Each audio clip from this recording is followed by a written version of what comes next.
Hey, I just want to give a quick thanks to one of our sponsors at Simple Programmer, which is Dev Mountain Bootcamp. You should go check them out. The link is in the description. They are a coding bootcamp and they can teach you web development, iOS development, UX design, a lot of good stuff. I get a lot of feedback from a lot of you out there that email me and have told me about Dev Mountain, so I decided to check them out myself. And I like what I found. I like their programs. They offer some 12-week intensive programs. They also offer some after-hours programs, which I know that some of you will like. So go check them out. You can see the link in the description below, Dev Mountain Bootcamp, and a big thank you to them for sponsoring Simple Programmer. Hey, what's up? John Sonmez here from simpleprogrammer.com.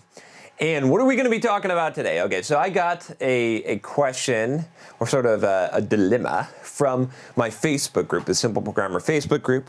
Why haven't you heard about the Simple Programmer Facebook group, you ask? Because I don't really advertise this. Really, the only way to get on it right now is through Patreon, which you can check out here.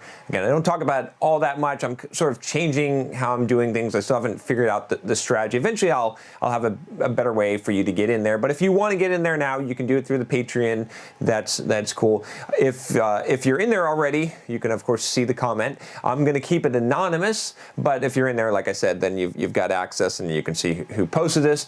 But I thought I'd address this one. I addressed it on the Facebook page, but I figured I'd address it here as well because it's good. It's an interesting dilemma, as we say. So let's get into it here. So this again, I'm not going to say who it is, but so the comment says, so I have a dilemma. I accepted a job last Friday with one of the largest staffing agencies here in the area. Today, I got a much better job offer from a different company that I had been interviewing with before I received the first job offer.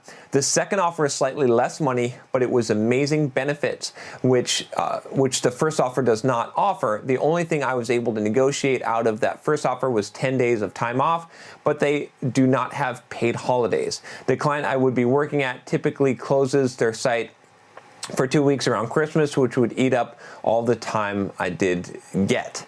Second job offer has 15 days vacation, 10 days paid holidays, sick time accrual, 401k with matching, etc., and lots of smaller secondary perks as well, such as gym membership, reimbursement, cafeteria plan, etc. Obviously, I want to go with the second one offer, but how do I tell this to the first company whose offer I already accepted and where I'm supposed to start with on Monday? All right. They already started the background check, etc. too, and as I said, they are the largest staffing agency. I worked for them before as well in the area, doing a lot of contract work at the second largest employer in the area. I'm worried about burning the bridge. Basically, any advice on how to handle this? Okay, so I do actually have some advice and some ideas on this. So there's a few different things here. I want to unpack this. I want to point you to, first of all, an article I did on salary versus contract work. And this is sort of reference material for this. You can check out that article. And it gives you some calculations that you could run through. It's an article from my new book, but I'm not going to get into that right now. But you can check that out, and that will help, first of all, because the very first thing that we want to do here is we want to, if we're comparing offers as far as monetary values, is we want to put them on level playing fields. And so there's a lesson here, first of all, for both employers and employees. One, as employers, one thing that you'll find is that these little tiny perks that you offer, like paying for a gym membership, which is really like 30 bucks a month or 60 bucks a month. It is damn cheap, okay? But that has a lot of weight, right? That feels like more. Or having a free soft drinks, having a cooler with free soft drinks, right? Little perks like that. Or a meal plan, which again, isn't a lot of money, right? Compared to the cost of a six-figure employee, okay? But it makes it seem like such a more appealing thing. So you could actually probably, I would say that, and this goes both ways, like just to know, because you don't want to be fooled by this as an employee, not necessarily fooled, but you don't want to be biased by this. But I would say that on average, you could probably pay someone $10K less and offer them $2K a year worth of these kind of little perk benefits, and that it's going to seem like a better deal to them. They're going to want to take that job more because these things are appealing. This is our nature. This is why advertisements, you see advertisements that they offer these little things. I did actually a video called the $5 rule, which you can check out here. And it sort of talks about this idea that in these little things that, like, you get something free that's not even really worth much, but because it's free, because you've done something and now you get this, it seems like a higher value. We'll clip that stupid coupon because we want to save $2, or we will get the free Big Mac or whatever it is. You know, it's a bad way to look at life. So the way that you counteract this is that you calculate, okay? Now, for employment, right, if someone gives you vacation days, right, if one company gives you 10 paid vacation days and one gives you 15, you can calculate what 5 paid vacation days are worth, right? Just calculate what that money is worth, and you could take those days yourself, right? You could just go without pay. I mean, you could say I only have 2 weeks of vacation, but I'm taking 3 weeks off. Now, you can't do that with every company, but essentially most companies will let you take. You want to take a week without pay? Fine, go take a week without pay, right? You know, that's most companies, not at all, but you understand what I'm saying? Like, it's worth money. It's worth money, or not, okay? And most people don't even use up all their vacation anyway. So same thing, you could calculate with sick days, and then the realistic probability if you're actually going to use them. Medical benefits, you can calculate what the insurance is, how much your company is actually paying, how much would you pay if you did it on your own, and what does that add up to per year, right? I mean, even if you think about it, right? If a lot of employers might offer, let's say that you're just a single guy, maybe they're giving you 100% coverage medical, okay, and with no deductible and 100% coverage, and so you're like, oh man, this is a really good benefit.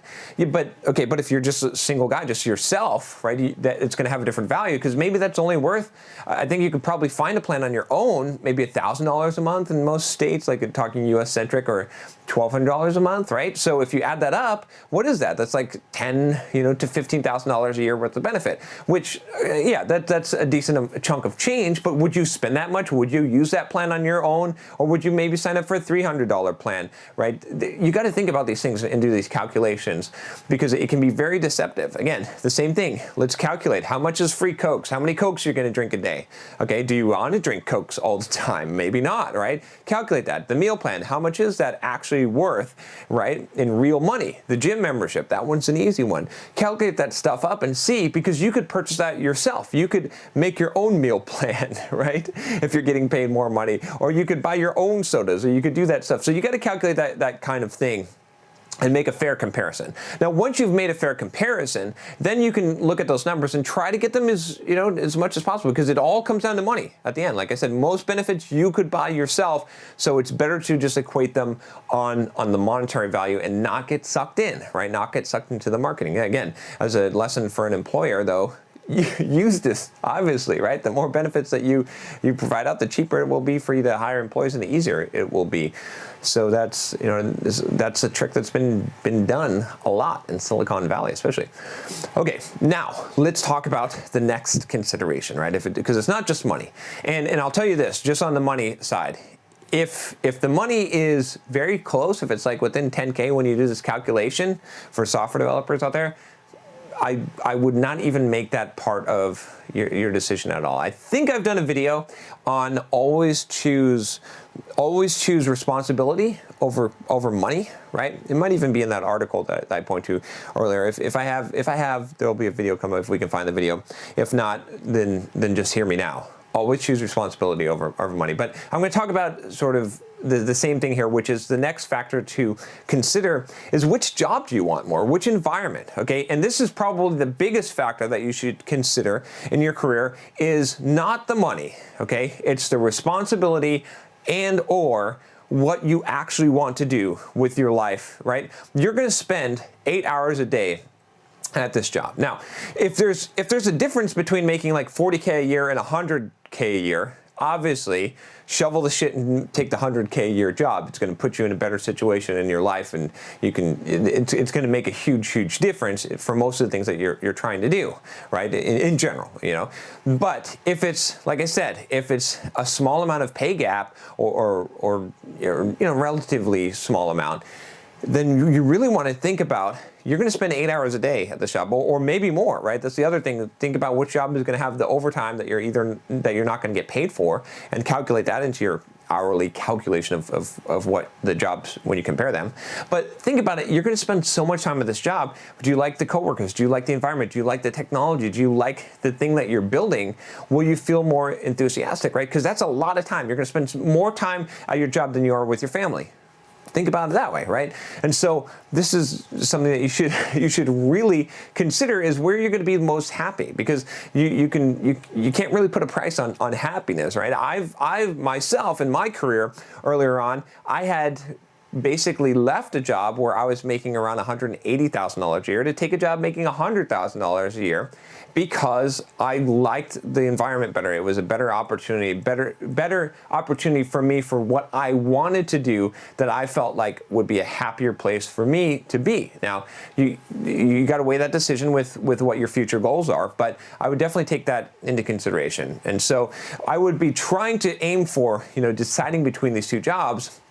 I would be trying to say, okay, what is going to be the thing that's going to advance my career, take me in the direction that I want to go the best, that's going to give me the best opportunity. Forget so much about the money and the benefits, right? That's unless that's something that I'm really, really focused on, unless I'm saying, hey, I am saving up money, I'm trying to buy real estate, I'm trying to invest, and I need to get as much money as possible because that's what my real dream is, and I don't care what job I'm working on because I'm not staying in this field. I'm going to try and retire. I'm going to try and do this, and I need the cash, and that 10K or 15K or 20K makes a big difference. So I would try and align it with my goals as much as possible. If it's a toss-up, pick the better work environment. Now, if you got to tell number one that number two that you're accepting their offer, and you've got to renege on the offer that you made on the first one, it's tough. But here's what I would say about this, okay? I have an idea. I actually know the environment, probably the company in this case, and in the community. But I would say this. First of all, go and just be as honest as possible, right? If you're going to take the second offer, just as soon as you can, go to the first company and say, look, here's the thing. I got another opportunity. I know that I've said that I'll take this job, but I, in good conscience, cannot take this job. I'm going to have to bow out. I apologize for doing it this late in the game. I would not have done this had I had a choice, but being presented with this other opportunity that I feel is better aligned for my career, better aligned and will be something that is going to be much better for me, I have to take that. It's hard to make that decision, but I have to do it. I just will not feel right if I miss on this opportunity that and you can say it's not about the money, it's about just that this is just a lot better opportunity. I mean, be honest, right? If it is about the money, then don't even mention that. But whatever you do, don't try to make it appear that you're trying to renegotiate a done deal. No one likes that. No one likes someone. So you just say, and I've done this before. I've actually done this before. I've signed the paperwork, and then I've come back and I've said, look, you know what? I fully intended to take this job. I'm not playing around. I appreciate the opportunity that you gave me. It looks like an awesome opportunity, but I have to pull out from this because I did get something that is a lot more aligned with what I want to do, which is just better for my career, and I got to make that choice. I hope you can understand that I have to make that choice for me and my career and my family. Okay, and that I've done that before, and it did not burn bridges. Now, with that said, are you going to burn bridges? There's a pretty decent chance that you will still burn bridges, okay? When you've got a signed deal and you have to pull out from that. And you can, right? I mean, you can, this is a job. This isn't like buying a car or a house or making a contract or doing a business deal. This is actually a job. You could just quit the job anytime. So this is a little bit different scenario. I don't like going back on my word, right? That's something that you should avoid if possible, as much as possible, but this is a little bit different scenario. So in that case, will you likely burn a bridge? Yes. Okay. But here's the thing. Do not be so concerned in life about burning bridges. Sometimes you're going to burn bridges. Sometimes you're going to burn bridges, right? A lot of times what we like to do is we like to have as many doors open as possible. So we don't want to close any doors. We want to have this opportunity, this possibility, this possibility, this possibility, this possibility. Well, a lot of times when you do that, Even though that may seem strategic and it may be smart and it's good to keep as many doors open as possible, a lot of times when you do that and you make a sacrifice in order to keep more doors open, doors that you can't possibly walk through all these doors, you can't possibly take all these jobs, right? When you do that, a lot of times you sacrifice the better path. So sometimes in life, you got to choose, you got to say, look, I know there's consequences for what I'm going to do. It's fine, but this is the best choice, and if I have to burn a bridge to do it, I'm not intending to burn a bridge.